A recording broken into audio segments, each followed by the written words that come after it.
এই তো এই ভুলগুলো করে বলে রাস্তায় দুর্ঘটনা ঘটে।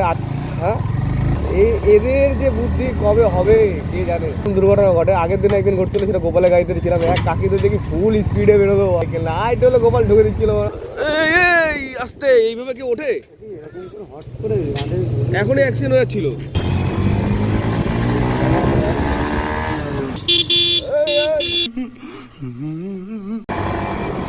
ए बाबा लॉरी ताले को बम से उड़ा दूंगा एक बार हाथ में आ जाए तो। আর সামনে রয়েছে আমাদের যশোর রোডের উপরে যে নতুন ব্রিজটা রয়েছে, সেই ব্রিজ। চলো এনজয় করো ভাই রাইডটা।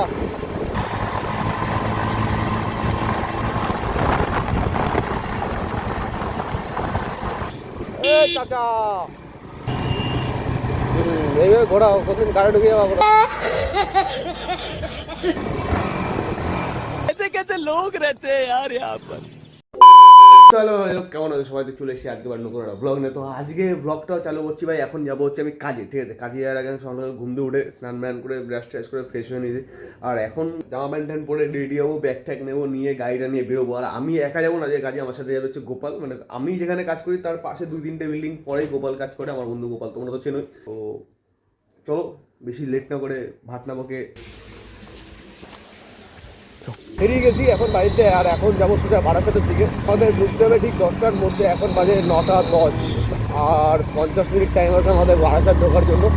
তো এখন আর লেট না করে শর্টকাটতে মারতে হবে। আর এটা দেখতে পাচ্ছি, এটা হচ্ছে আমাদের বাড়ির এখানে যে শ্মশান, সেই শ্মশানটা পার করলাম, গীতা শ্মশান। আর আমরা যাব বাণীপুরের ভেতর দিয়ে। আমাদের মেন রোডে যাবো না, কারণ মেন রোডে গেলে 3খানা গেট আছে, 1 নম্বর গেট, 2 নম্বর গেট আর 3 নম্বর গেট। আর আমরা বাণীপুরে গেলে 3টে গেটই ক্রস করে উঠবো। তো তার জন্য বাণীপুরে যাবো।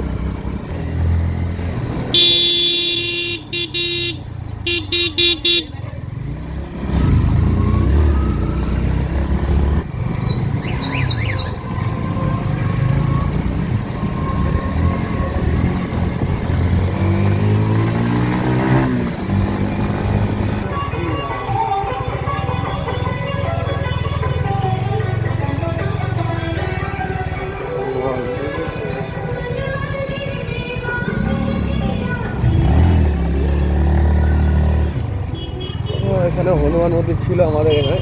তো এই জায়গাটা প্রণাম করে নিয়ে বেরিয়ে পড়লাম আস্তে আস্তে, যাতে রাস্তার কোনো দুর্ঘটনা হলে বজরংবলী আমাদের রক্ষা করে। কেন রাস্তায় বিপদের কোনো সীমা নেই, আর আমাদের এই যশোরেটাতে বিপদের কোনো সীমাই নেই। বিশ্বাস না হয় চলো তোমাদের কিছু কিছু স্যাম্পেল দেখাচ্ছি।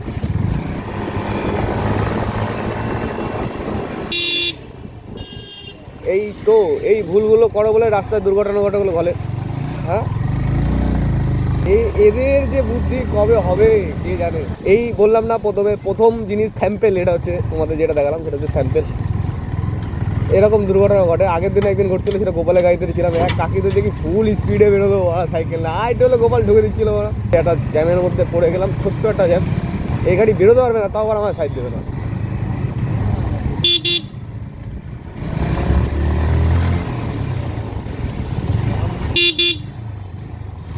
ডাব থেকে রাস্তার মধ্যে ফেলে দিয়েছিল। দাদু ভালো মানুষ বলে লাথি মেরে সাইড করে দিল। আমি হলে বাড়া যে ডাব খাইতো, ওই ডাব ওর পেছনে পড়ে দিতাম বাড়া, সর্ষের তেল মাখায়। তাহলে হাম যাওয়া ডাব খাবার রাস্তার মাঝখানে ফেলবা। আর এখন চলেছি ভাই আমরা বাণীপুরের মধ্যে। আর এখান থেকে কিছুক্ষণ টানার পর চলে যাবো আমরা মেন রোডে, যশোর রোড। তো বেশি লেট না করে হালকা একটু টেনে দেওয়া যাক।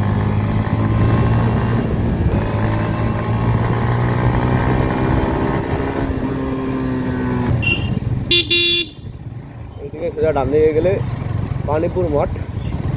আর আমরা বাণীপুর মাঠের দিকে যাবো না, আমরা যাবো সোজা মানিকতলার দিকে। মানিকতলা হয়ে উঠবো হচ্ছে আমরা যশোর রোডে।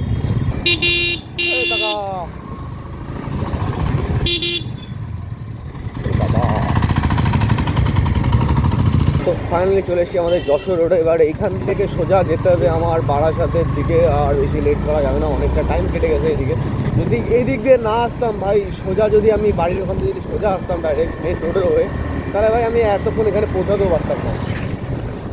এটা হচ্ছে আমাদের একটা শর্টকাট, যাতে জ্যাম ম্যাম না পড়ে। এখানে ভাই আসতে গেলে 3খানা গেট পার হতে হয়। 3খানা গেট পার করার পর তারপর আমাদের এইসব জায়গা এখানে আসতে হয়। আর এই দিক দিয়ে আসলে কোনো গেট মেট ক্রস করা লাগে না, আর একদম চাপটা কম থাকে। কিন্তু সামনে যা দেখছি অবস্থা, ভালোই অবস্থা রয়েছে, জাম টাম রয়েছে সামনে। গেল এতটা যা লাইন দেখছো রাস্তার উপর, যে গাড়িগুলোর এত লাইন, সেই লাইনের একটাই কারণ হচ্ছে DN44। ওই গাড়ির পেছনে পড়ে গেলে জীবন শেষ। যাই করুক, আমার DN44টা ক্রস করতে হবে। তার আগে বাবা লরি, কটা গাড়ি আছে দেখি, সব কটা গাড়ি ক্রস করতে হবে। একটা ফার্স্টে, একটা ক্রস করলাম। পুরো DN44-এর জন্য এতগুলো লাইন পড়ে গেছে এখানে। আর এই একটা বাজে অভ্যাস, রাস্তায় যেখানে সেখানে যখন তখন দাঁড়া যায়। আজকে ক্রস করতে পারলাম। কাট মারতে হবে।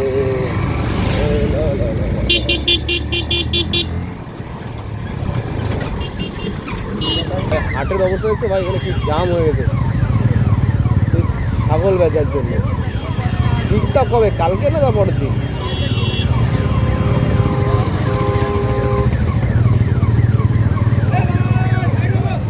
বিশাল জাম ছাগলের জন্য ভাই।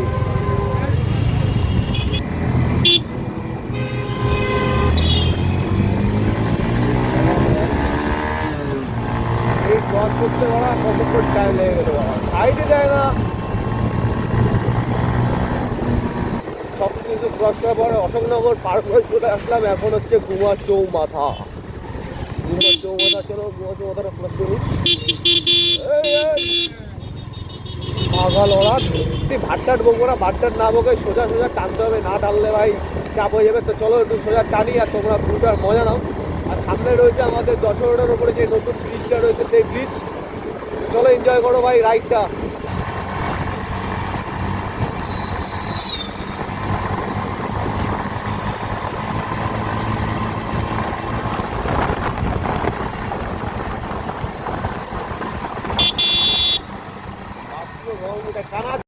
যাও চাপো।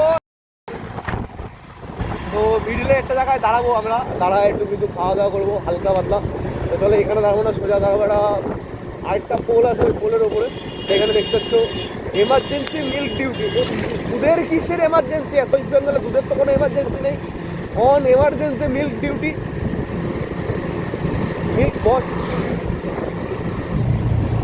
তো এখানটা আমরা একটু দাঁড়াবো হালকা করে, এই জায়গাটা দাঁড়াবো, একটু খাওয়া দাওয়া কিছু করে নিই।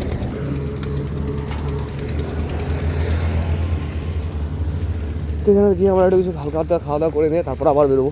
এই কী নেয় গোপাল, কী খাওয়ায়, কী খাওয়াই যায়? আরে 5টা মিনিট ব্রেক কাটানোর পর আমরা আবার উঠছি। এখন আবার যাবো এই সেই DN44 যেটার পেছনে ছিলাম, ওরা আবার আমার আগে চলে গেল। এটাকে আবার ক্রস করতে হবে আমার। তো চলো।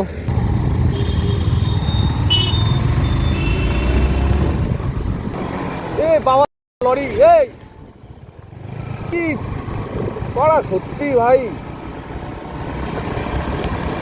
বিশাল বাজে হয়ে বেরোলো লরিটা। মনে হয় যশোর রোডের উপরে ধ্যাননগর করে গাড়ি দিয়ে রাস্তার উপরে এইসব গাড়ির কেস দেওয়া দরকার। যদি ভাই এইটা যদি কোনো পুলিশ দেখো ভাই, নাম্বার প্লেট যদি উঠে আসে, এদের ভাই কেস দাও ভাই গাড়ি। আমি মনে করি কেস দেওয়া দরকার।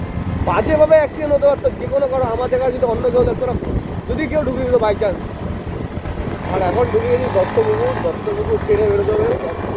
আমার সামনে পুলিশ থাকে আবার। ও হ্যাঁ, এখানে তো পুলিশের চক্কর আছে। এই দেখো বাজেভাবে রাস্তার মধ্যে গাড়িগুলো ঘোরায়। চাচা সত্যি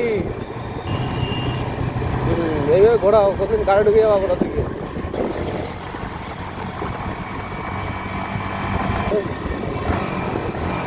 এই তো এখন গাড়ি ঢুকে যাচ্ছিলাম।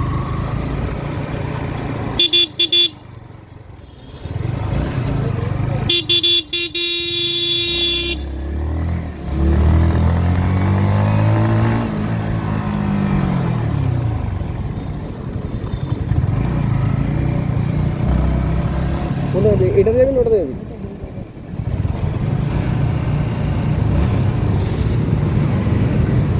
এখানে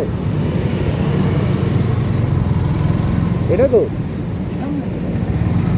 এইখানে নামলে তো হয়ে যাবে পাশে। গোপালের কোম্পানি এটা, এখানে গোপাল ঢুকে হবে।